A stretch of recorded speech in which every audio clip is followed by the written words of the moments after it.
ನನ್ನೆಲ್ಲ ಪ್ರೀತಿಯ ವೀಕ್ಷಕರಿಗೆ ನನ್ನ ಪ್ರೀತಿಯ ನಮಸ್ಕಾರಗಳು. ನಮ್ಮ ಚಾನಲ್ನ ಇದೇ ಮೊದಲು ನೋಡ್ತಾ ಇದ್ದೀರಾ ಅಂದರೆ ದಯವಿಟ್ಟು ಸಬ್ಸ್ಕ್ರೈಬ್ ಮಾಡ್ಕೊಳ್ಳಿ ಫ್ರೆಂಡ್ಸ್. ಮುಂಚೆಯಿಂದ ನೋಡ್ತಾ ಇದ್ದೀರಾ, ಇನ್ನೂ ಸಬ್ಸ್ಕ್ರೈಬ್ ಮಾಡ್ಕೊಂಡಿಲ್ಲ ಅಂದರೆ ದಯವಿಟ್ಟು ಸಬ್ಸ್ಕ್ರೈಬ್ ಮಾಡ್ಕೊಳ್ಳಿ ಫ್ರೆಂಡ್ಸ್, ಸಪೋರ್ಟ್ ಮಾಡಿ.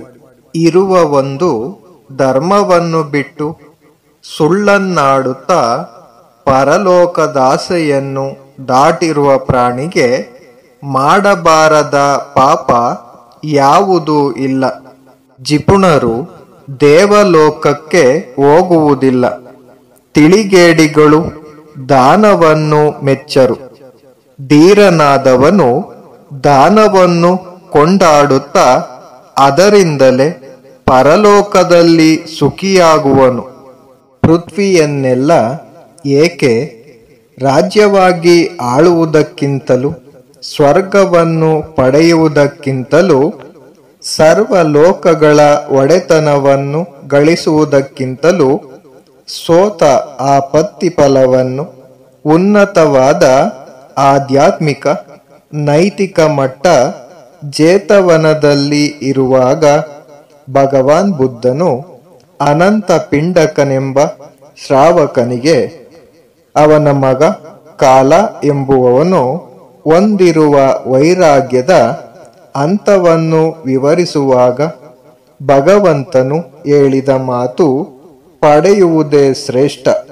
ಯಾರ ಗೆಲುವು ಸೋಲಾಗುವುದೇ ಇಲ್ಲವೋ, ಯಾರ ಗೆಲುವನ್ನು ಈ ಲೋಕದಲ್ಲಿ ಯಾರು ಹಿಂಬಾಲಿಸಲಾರನೋ ಅಂತ ಅನಂತ ಜ್ಞಾನವುಳ್ಳ ದಾರಿಯ ಗುರುತಿಲ್ಲದ ಬುದ್ಧನನ್ನು ಯಾವ ಹೆಜ್ಜೆಯ ಗುರುತಿನಿಂದ ಕೊಂಡೊಯ್ಯುವಿರಿ?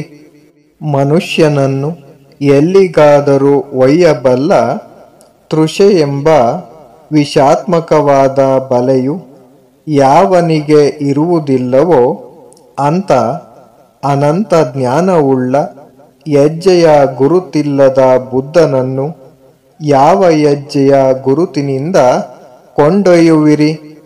ಯಾವ ಧೀರರು ಧ್ಯಾನದಲ್ಲಿಯೇ ಉಪಶಮ, ವಿರಕ್ತಿಯ ಶಾಂತತೆ ಇವುಗಳಲ್ಲಿ ಮಗ್ನರಾಗಿರುವರೋ ಅಂಥ ಸಂಸ್ಕೃತಿವಂತರಾದ ಬುದ್ಧರಂತೆ ತಾವು ಆಗಲಿಲ್ಲವಲ್ಲ ಎಂದು ದೇವತೆಗಳು ಹೇಳುವರು.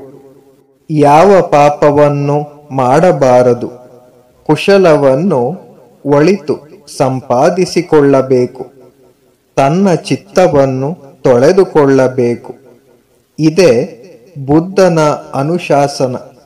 ಮಹಾ ತಾಳ್ಮೆ, ದೊಡ್ಡ ತಪಸ್ಸು, ಮಹಾ ಸಮಾಧಾನ, ದೊಡ್ಡ ನಿರ್ವಾಣ ಎಂದು ತಿಳಿದವರು ಹೇಳುವರು. ಏಕೆಂದರೆ ಮತ್ತೊಬ್ಬರನ್ನು ಕೊಲ್ಲುವವನು ಸನ್ಯಾಸಿಯಲ್ಲ, ಮತ್ತೊಬ್ಬರನ್ನು ಸಂಕಟಗೊಳಿಸುವವನು ಶ್ರವಣನಲ್ಲ.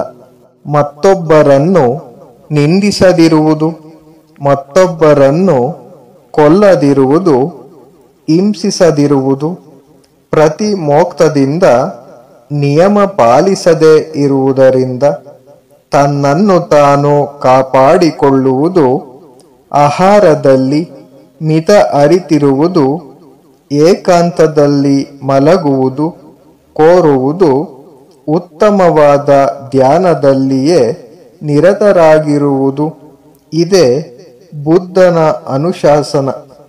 Thank you for watching friends. Please subscribe my channel.